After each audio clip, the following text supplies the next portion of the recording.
The dollar that changed everything. Nathan Lane sat on a weathered crate at the corner of Maple and 42nd Street, his back pressed against the cold brick wall of a closed-down convenience store. The scent of city grime and exhaust filled his nostrils, blending with the distant aroma of fresh coffee and baked goods from a nearby cafe. The contrast was cruel. His hands, calloused and scarred from years on the streets, clutched a small cardboard sign with the words, "Just hungry. Anything helps," written in uneven marker strokes. He had long since given up trying to craft a message that would tug at people's heartstrings. The reality was, most people didn't look at him long enough to read it. The city was alive with its usual rhythm. Businessmen hurrying to meetings, mothers pulling along distracted children, and tourists snapping pictures of towering buildings. He was part of the scenery, an unwanted fixture in a place that thrived on speed and success. Nathan had once belonged to that world. He had once worn the suits, walked with purpose, and had a future that was more than just surviving the night. But life had a way of unraveling.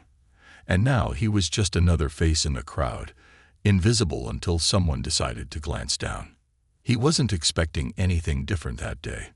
The morning had been slow.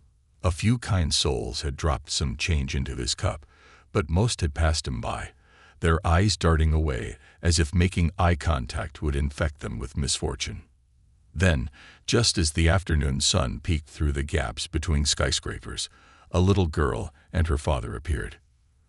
The man was dressed in a dark navy suit that fit him perfectly, his shoes polished to a shine that reflected the city around him. His presence screamed wealth, power, and confidence. He carried himself the way only men who had never known hunger did. The little girl, however, was the complete opposite of her father's rigid formality. She was maybe 6 or 7, her dark curls bouncing with every step, a bright pink dress giving her an almost ethereal quality against the gray and brown backdrop of the city. She held her father's hand tightly, but there was something in her expression that made Nathan pause. She wasn't just walking with her father. She was watching everything around her, taking it all in as if she were searching for something important. And then she saw Nathan. Their eyes met for the briefest moment, and Nathan felt something shift in the air. He was used to being ignored, to people looking away in discomfort or disgust. But she didn't look away. Instead, she stopped. Her father took another step before realizing she was no longer beside him. When he turned back to see her staring at Nathan, his expression darkened with impatience. "Come on, honey," he said, reaching for her hand. "We're going to be late." But the girl didn't move. She reached into the pocket of her dress and pulled out a small folded bill. Without hesitation, she stepped forward and dropped it into Nathan's cup. For a moment, he was too stunned to react. He had seen people give before, but rarely with such deliberate intention. The little girl wasn't just following a parent's instruction. She had made a choice. Her father sighed, his frustration barely concealed. "Sweetheart, we don't just hand out money like that," he said, kneeling to her level. "You don't know where it's going. People need to work for what they have, not rely on others." The little girl frowned. "But Daddy, he looks hungry." Nathan swallowed hard, gripping the edges of his cup. He had been called many things over the years, but hungry was the only word that felt like an undeniable truth. The father exhaled sharply. "Come on," he said, his tone final. "We'll talk about this later." Reluctantly, the girl let herself be pulled away, but before she disappeared into the crowd, she turned and met Nathan's eyes one last time. She pointed at the cup, a silent message. Then she was gone. Nathan sat there for several moments, staring after them, his pulse still unsteady from the unexpected encounter. Eventually, he looked down at his cup. The dollar bill sat among the coins and crumpled notes, clean and crisp. But something was off. Carefully, he pulled it out and unfolded it. His breath hitched in his throat. On the surface of the bill, in red crayon, or maybe lipstick, was a tiny, hand-drawn sad face. Nathan's fingers tightened around the bill. He wasn't sure why, but a sense of urgency gripped him. This wasn't just an act of childhood generosity. This was a message. And suddenly, he knew he had to act fast. The unfolding mystery. Nathan sat motionless, his fingers still gripping the dollar bill as if it might dissolve if he let go. The tiny, sad face drawn on it wasn't just a doodle. It felt like a plea. His gut, sharpened by years of investigative work before his downfall, told him this was more than just a child's innocent scribble. Something was wrong. But what? His eyes drifted toward the direction the little girl and her father had gone. But they were long gone, swallowed by the ever-moving crowd of the city.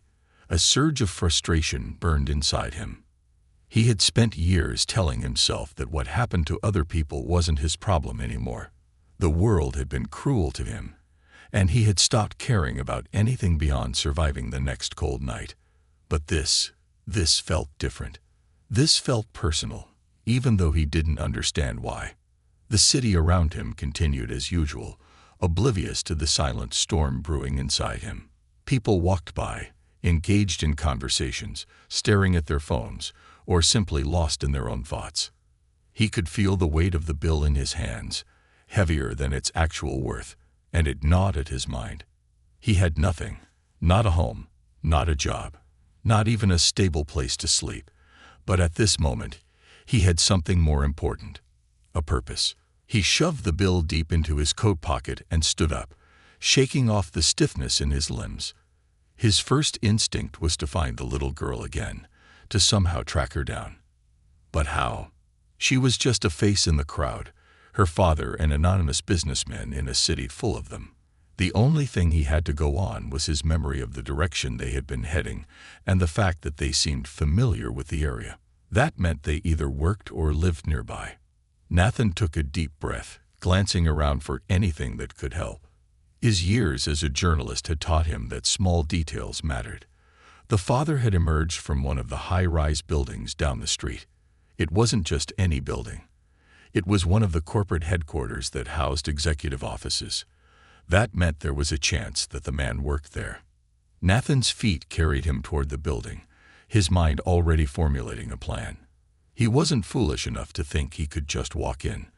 Places like that had security guards who wouldn't think twice before tossing a homeless man onto the pavement. But he could watch. He could wait. The glass doors of the building reflected the setting sun, casting long shadows across the sidewalk. Nathan positioned himself across the street, blending into the crowd of pedestrians who loitered near a coffee shop. He leaned against the wall, pretending to be just another person wasting time, but his eyes never left the entrance. Minutes turned into an hour, and still, there was nothing. He felt the itch of impatience crawling under his skin, but he forced himself to stay put. Patience had been a virtue in his old life, back when he had chased leads and dug through corruption. It had been years since he had truly relied on those instincts, but it seemed they hadn't abandoned him entirely. Just as he was about to give up, the doors to the building swung open again. His breath caught. It was them. The man in the navy suit walked out, his phone pressed to his ear, his jaw tight as he spoke in clipped tones. His other hand gripped the little girl's wrist, not harshly, but firmly enough that it seemed like he was ensuring she wouldn't wander off again. The little girl, however, looked distracted. Her eyes flicked around, searching for something, or someone. Nathan's pulse quickened. She was looking for him. For a brief moment, he considered calling out to her, but common sense held him back. Her father would never allow her to talk to him again, especially after what had happened earlier. If anything, the man looked even more tense than before, his grip tightening slightly as he hurried her toward the street. A sleek, black car was waiting for them, a chauffeur already holding the door open. Nathan shifted, making sure to keep himself partially hidden behind a lamppost. He needed more. A name, an address, anything that would help him understand why this girl had gone out of her way to reach out to him. He strained his ears, hoping to catch part of the conversation, but the traffic noise was too loud. Then, just as the little girl was about to step into the car, she turned. Their eyes met again. Nathan saw the briefest flicker of recognition, of desperation, before her father jerked her forward. But before she disappeared into the car, her lips moved. One word, a name. It was quick, whispered, barely audible over the chaos of the street. But Nathan had spent years listening for the things people didn't want to be heard. His hearing aid, though old, was still sharp. He caught it. Vivian. Nathan's breath left him in a sharp exhale. That was her name. Vivian. The car doors slammed shut, and the black sedan pulled away from the curb, merging into the sea of traffic before disappearing from sight. Nathan stood frozen, replaying the moment in his head. Why had she given him her name? What did she expect him to do with it? He pulled the dollar bill from his pocket again, staring at the tiny, sad face. It wasn't a coincidence. She had wanted him to notice. She had wanted someone to see. Nathan had no money, no resources, and no idea what he was up against. But for the first time in a long time, he had a lead. And if there was one thing he had learned from his old life, it was that a lead, no matter how small, was always worth chasing. He needed to find out who Vivian really was. And more importantly, he needed to know why she was asking for help. The name in the shadows. Nathan paced near the entrance of the corporate building long after the black sedan had disappeared into the veins of the city. The name Vivian replayed in his head like a persistent whisper, looping over and over again, demanding to be understood. It wasn't just the name itself, it was how she had said it. A plea, a message, a cry for help wrapped in the innocent voice of a child. He could still see the sad red smile on the dollar bill. It had to mean something. It had to be more than just a child's whim. The problem was, he had nothing else to go on. No last name. No way of knowing where they lived. The father looked like someone important, powerful, rich. That meant he had influence, people who listened to him, people who followed his orders without question. If Vivian was in trouble, who would believe a homeless man like Nathan? The police had laughed in his face before. Why would they listen now? But that had never stopped him before. He needed to start somewhere, and the building the man had come from was the only real lead he had. Nathan walked closer, glancing up at the towering structure. The glass windows gleamed with artificial light, the corporate name displayed in gold lettering above the entrance. Monterey Enterprises. The name was unfamiliar, but that wasn't surprising. He had been out of touch with the business world for too long to recognize every new powerhouse that had risen in his absence. Still Monterey. He repeated it in his head, committing it to memory. He had spent years as a journalist digging into corporate corruption, money laundering, and fraud. If there was something off about this place, if the man who had walked out of those doors had a history worth uncovering, Nathan would find it. His first problem, however, was access. The lobby was guarded by a pair of uniformed security personnel, their earpieces in place, scanning every person who entered with a practiced eye. A man in tattered clothing, with a beard that hadn't seen a razor in weeks, wasn't getting through those doors without a very good reason. So he did what he had always done best. He waited. He stayed close to the building but made sure not to look like he was loitering too obviously. People came and went.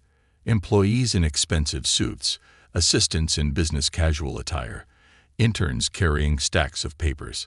The night had settled in now, and while the building wasn't as busy as it had been earlier, there were still people working late.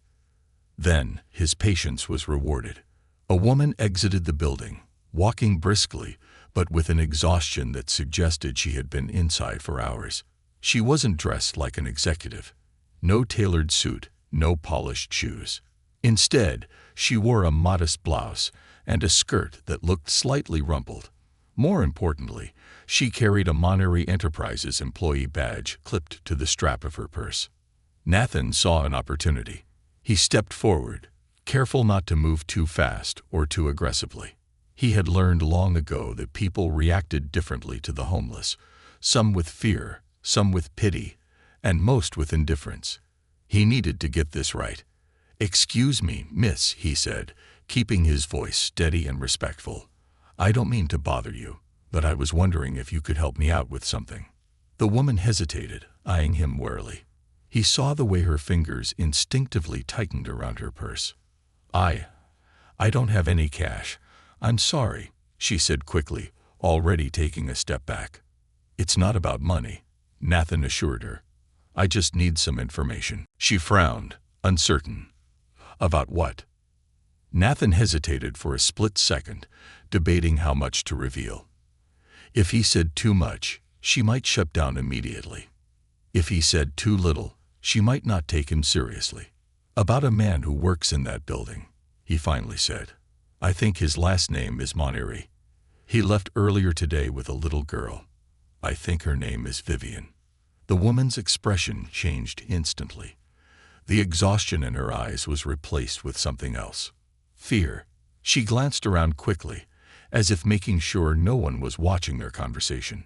You shouldn't be asking about him, she said in a low voice, her posture stiffening. It's not safe. Nathan's pulse quickened. He had expected hesitation, maybe reluctance, but not outright fear. Why not? He pressed. She shook her head. I don't know anything, she said hurriedly. I just work in accounting. I don't deal with him directly. But you know something. Nathan's instincts screamed that she did. Please, it's about the girl. The woman hesitated again, her breath quickening.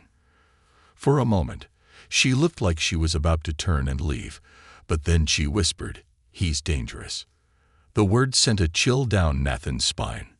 Before he could ask more, she turned on her heel and hurried away, disappearing into the night. Nathan stood there, his mind racing. Dangerous. That word meant a lot of things. It could mean abusive. It could mean criminal. It could mean a man who had enough power to make people afraid to speak his name. But what mattered most was that it meant Vivian wasn't safe.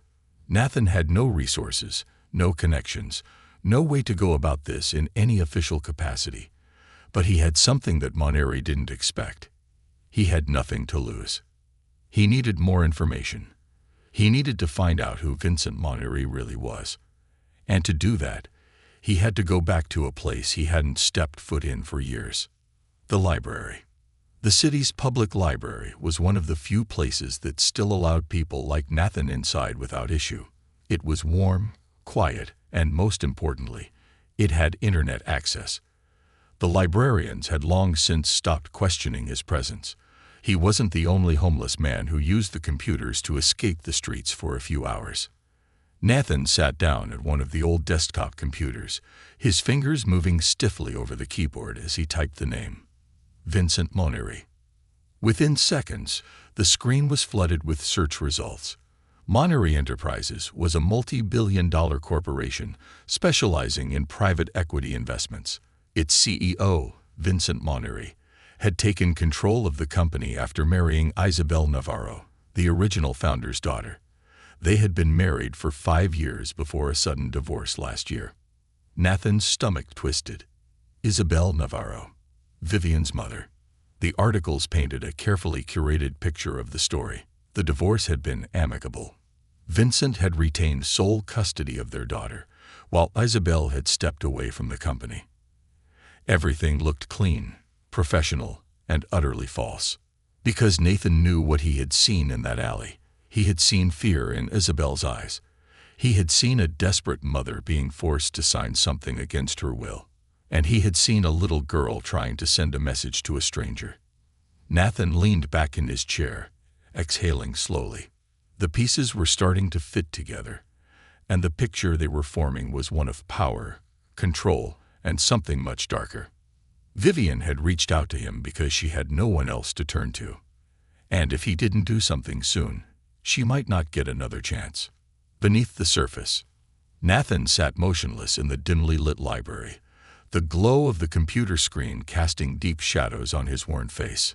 His fingers hovered above the keyboard, his mind racing through the web of information he had just uncovered. The puzzle pieces were falling into place, but the picture they were forming was disturbing. Vincent Moneri wasn't just another businessman.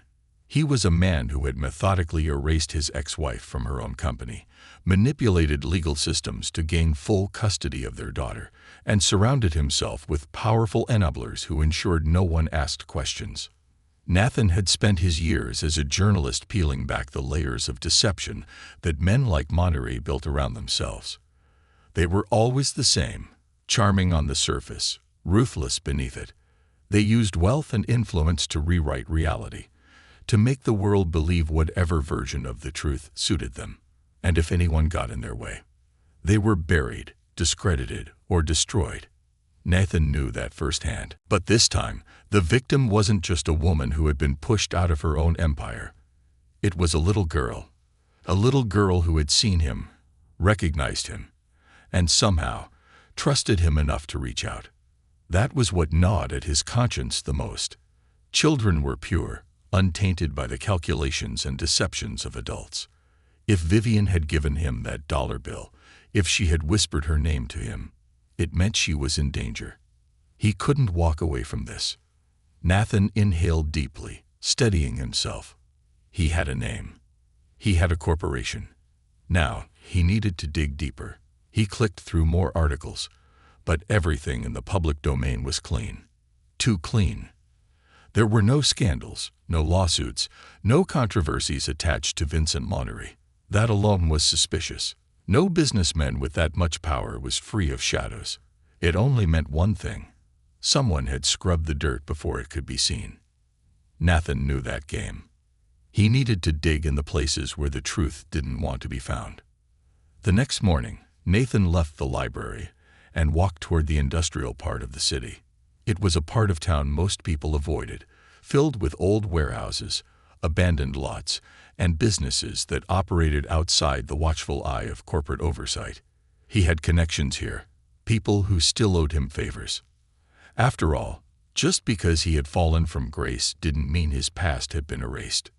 He found himself standing outside a dingy internet cafe, the neon sign flickering overhead. It looked like nothing more than a rundown gaming spot for teenagers, but Nathan knew better. Inside, behind the rows of outdated computers and snack machines, there was a man named Eddie. Eddie wasn't a hacker in the Hollywood sense. He didn't sit in dark rooms typing at lightning speed, cracking government codes. But he knew things. He was a digital scavenger, an expert at digging through online footprints, piecing together connections from forgotten articles, leaked files, and corporate backdoors. Nathan stepped inside, feeling the warmth of old electronics and stale air wrap around him. The place was empty except for a few kids hunched over screens, lost in their games. He walked straight to the back, past the counter, and knocked on a door marked Employees Only. A moment later, the door creaked open, and Eddie's sharp, sunken eyes met his. Well, Eddie drawled, leaning against the doorframe, arms crossed. Look what the streets dragged in. Thought you were dead, Lane. Not yet, Nathan said, pushing past him into the cluttered back office. Old monitors and towers were stacked against the walls, their hum filling the silence. I need a favor. Eddie snorted. Of course you do. You're not exactly here for a friendly chat. He dropped into his chair, spinning lazily in it before cracking his knuckles. What is it this time? The usual corporate dirt digging. Nathan slid a crumpled piece of paper across the desk. On it was the name Vincent Monterey. Eddie raised an eyebrow. Ah, big fish.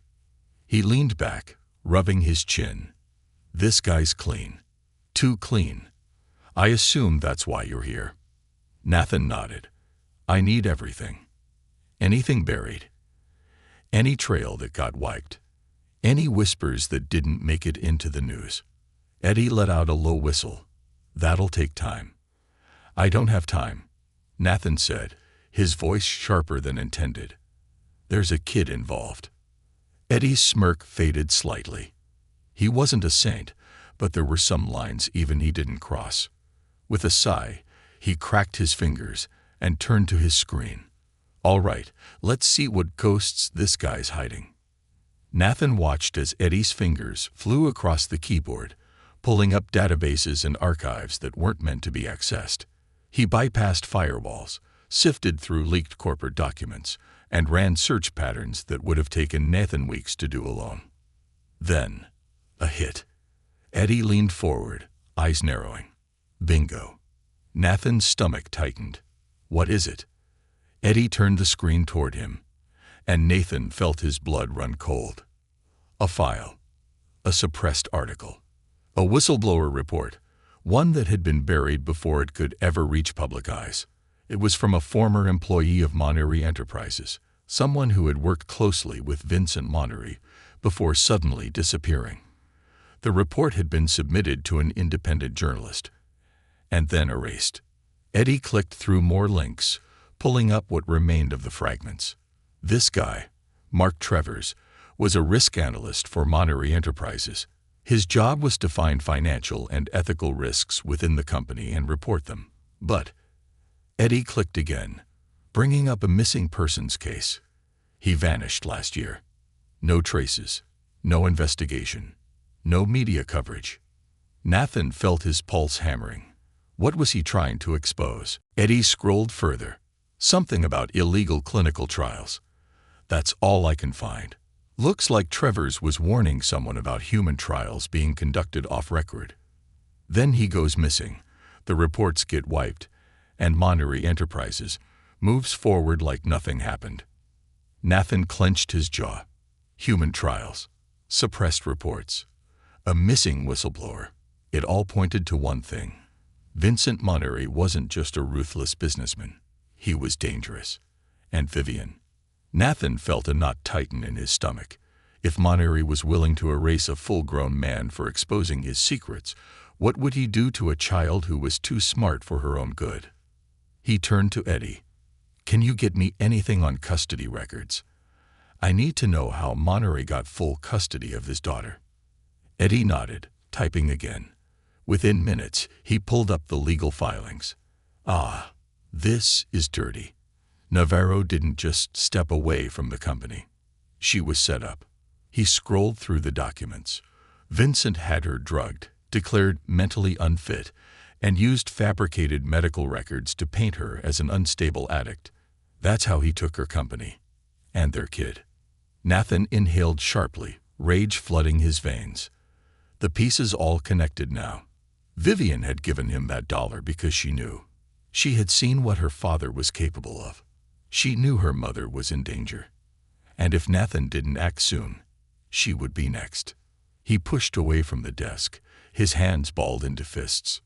Thanks, Eddie. Eddie gave him a wary look. What are you gonna do? Nathan's voice was steady, but inside, his heart was a storm. I'm going to fix this.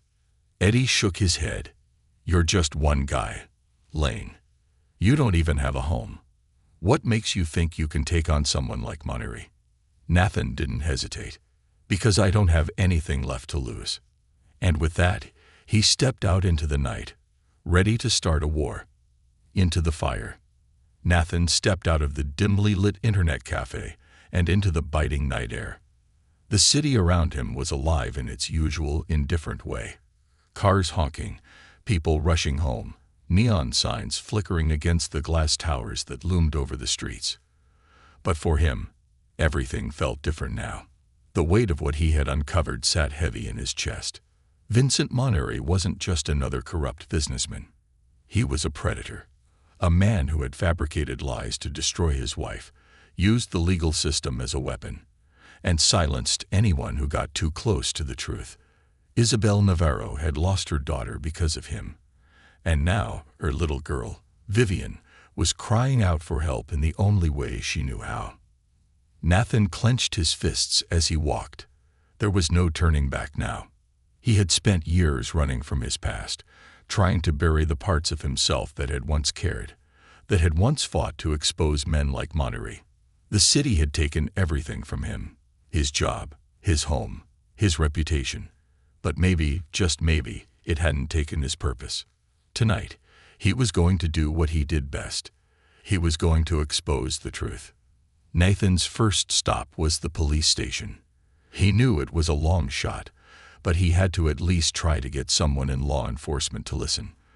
The first officer he spoke to, a bored-looking desk sergeant, barely let him finish before waving him off. "Listen, pal, unless you got solid evidence of a crime, I don't have time for this conspiracy nonsense. Monnery's a respected businessman. If his ex-wife lost custody, it was probably for a good reason." Nathan gritted his teeth, resisting the urge to slam his fist on the counter. "You're not even listening. This wasn't a fair custody battle. He set her up. He drugged her, faked medical records." "Aha!" The sergeant interrupted, unimpressed. "And where's your proof?" Nathan opened his mouth, then closed it. He didn't have any proof, not the kind they would accept anyway.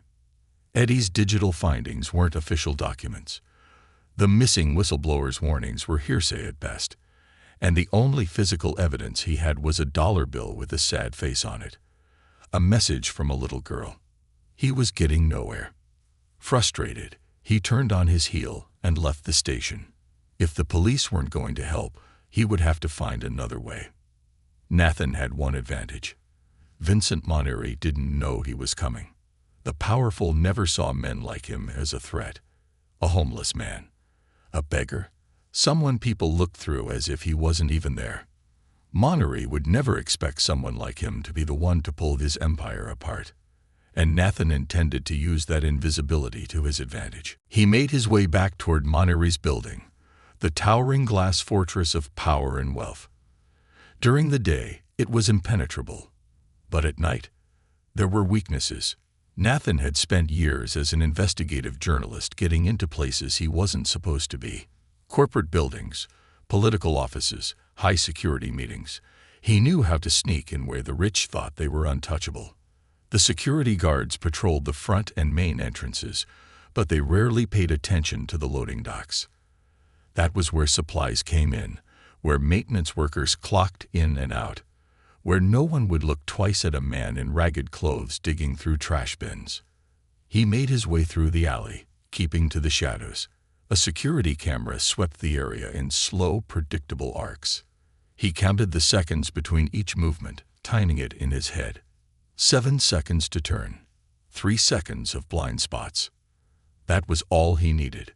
When the moment came, he moved. He slipped past the camera's range and into the side door near the loading dock, pressing himself flat against the wall. The hallway beyond was dimly lit, the scent of industrial cleaner and stale coffee lingering in the air. He had no idea what he was looking for yet, but he would know it when he found it. He moved quickly, quietly, keeping to the edges where shadows pooled. His hearing aid, though old, was still sharp enough to catch the sounds of distant footsteps. The building wasn't empty. There were still night staff around, but they were few, and they weren't looking for him. Nathan made his way to the records floor. It was a risk. Big corporations kept their darkest secrets in digital vaults, not paper files. But every company still had some form of physical documentation. Legal contracts, court orders, financial records, and he was betting Monnery kept something here. The door was locked, but that wasn't a problem. Nathan had spent time in places where locks were just suggestions. He pulled a thin piece of metal from the lining of his coat, a small tool he had fashioned years ago, and worked it into the keyhole. It took him longer than he would have liked, but eventually, the lock gave. He slipped inside, closing the door behind him.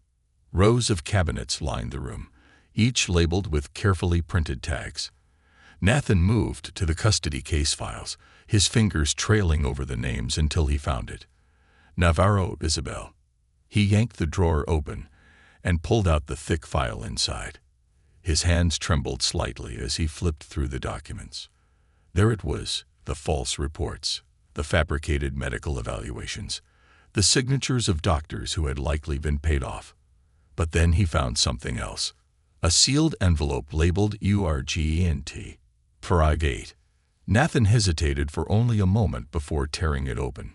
Inside was a single sheet of paper, a handwritten letter. And when he read the first line, his blood ran cold. If something happens to me, it was Vincent. Nathan's breath caught in his throat. It was a letter from Isabel Navarro herself. The letter was dated over a year ago, right before she had lost everything. It detailed her suspicions that Vincent had been manipulating her, drugging her, setting her up for a fall. It warned that if she was declared unfit, it was because Vincent had orchestrated it. Nathan's hands tightened around the paper. This was proof. The kind the police couldn't ignore. The kind that would tear Vincent Moneri apart. And he had just stolen it from the lion's den. His heart pounded as he shoved the letter into his coat. Time to go. He turned for the door and froze. A shadow loomed in the doorway. Nathan barely had time to react before a fist slammed into his gut, knocking the wind out of him. He staggered back, clutching his stomach as pain exploded through his ribs. A second hit came, this time to his jaw. The room spun as he crashed against the filing cabinets, sending papers flying. Through blurry vision, he saw two men. Security guards, but not just any guards, Moneri's personal men. One of them grabbed him by the collar, yanking him up. "You really screwed up, old man." The guard sneered, his breath hot against Nathan's face. "Vincent said if we ever saw you snooping around." He didn't get to finish. Nathan kicked out, slamming his foot into the man's knee. The guard howled in pain, stumbling backward. Nathan took the opening, grabbing a metal stapler from the desk and swinging it into the second guard's temple. The man dropped with a grunt. Nathan turned and ran. He burst into the hallway, his legs burning, his breath coming in sharp gasps. Alarms blared. The building was on lockdown. But he had the letter. And now, Vincent Moneri would know his name. The reckoning.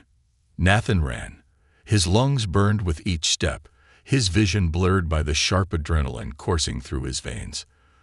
The sirens screamed through the building, flashing red emergency lights turning the narrow hallways into a chaotic blur of motion and shadow. He had been in danger before, but this was different. This wasn't just survival. This was war. The envelope containing Isabel Navarro's letter was pressed tightly to his chest, a lifeline that could bring Moneri's empire crashing down. He had stolen something that was never meant to see daylight, and now Vincent's men were coming for him.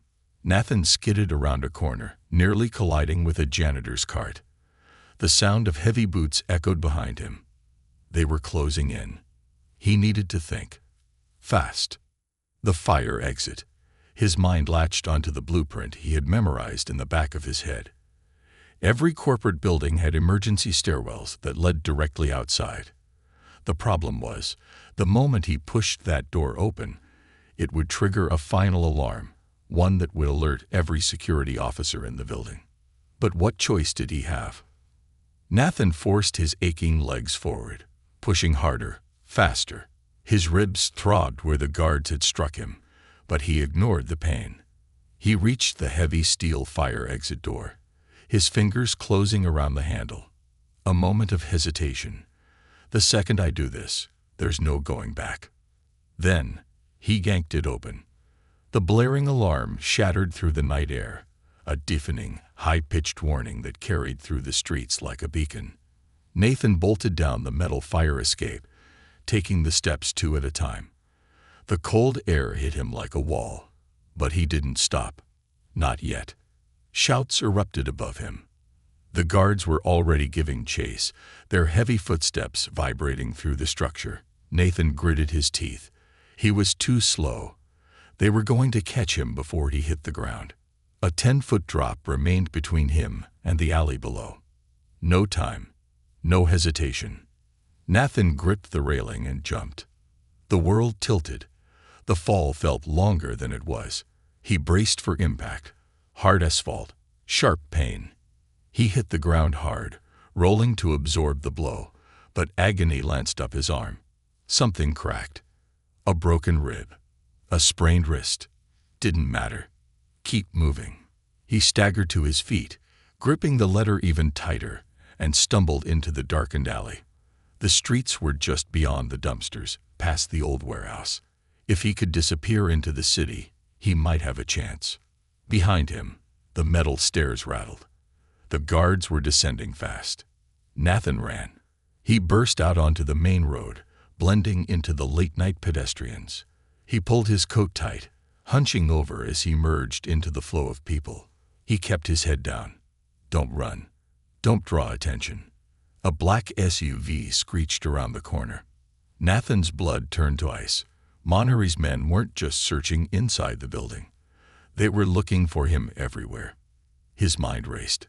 He needed to disappear, fast. But where? Then, through the blur of neon lights and shifting crowds, he spotted it.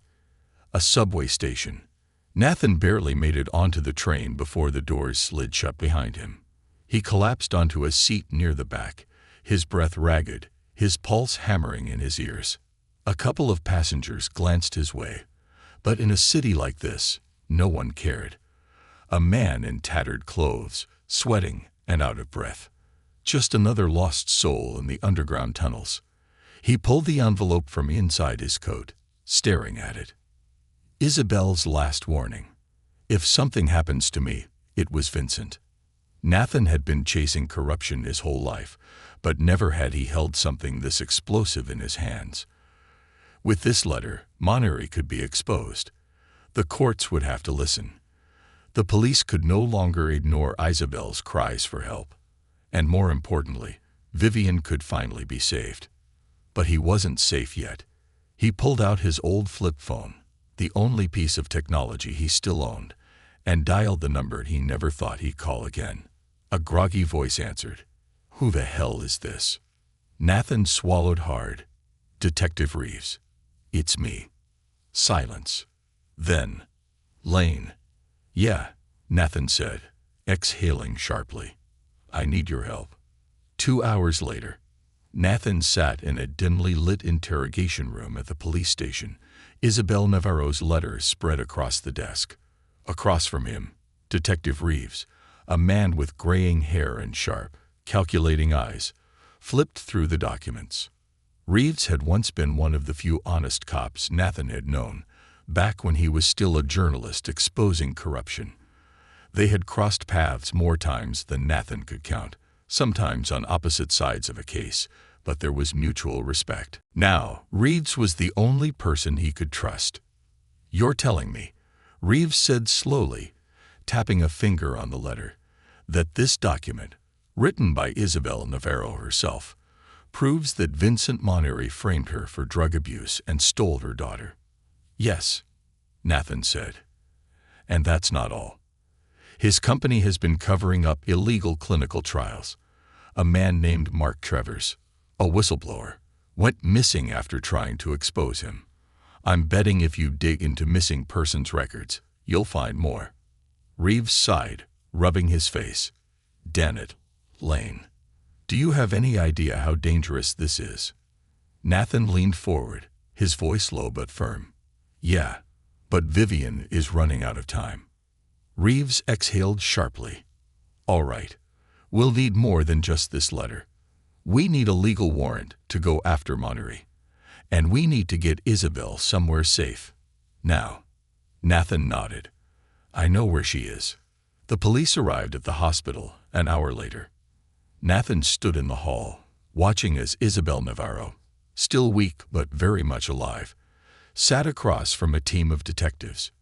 She was telling her story, everything Vincent had done, every manipulation, every crime.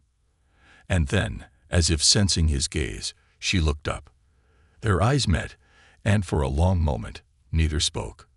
Then she smiled, a small, weary, but grateful smile. Nathan felt something in his chest loosen. For years, he had been nobody. A ghost, a forgotten name. Tonight, he had done something that mattered. 1 week later, the news broke in the early hours of the morning. Billionaire Vincent Monnery arrested in corporate corruption and custody scandal. Nathan sat on a park bench, drinking coffee from a paper cup as the city roared with the latest headlines. It was everywhere. News outlets, television, online blogs. Monnery's empire had crumbled overnight. And then, he heard a voice. Mr. Nathan. He looked up. Vivian stood in front of him, holding her mother's hand. She was smiling. Nathan felt something stir in his chest, a warmth he hadn't felt in a long, long time. Isabel knelt beside her daughter, brushing a strand of hair behind her ear. Then she looked at Nathan. "You saved my family," she whispered. "Thank you." For the first time in years, Nathan Lane wasn't just another forgotten man on the street. He was someone who made a difference. And this time, he wouldn't disappear.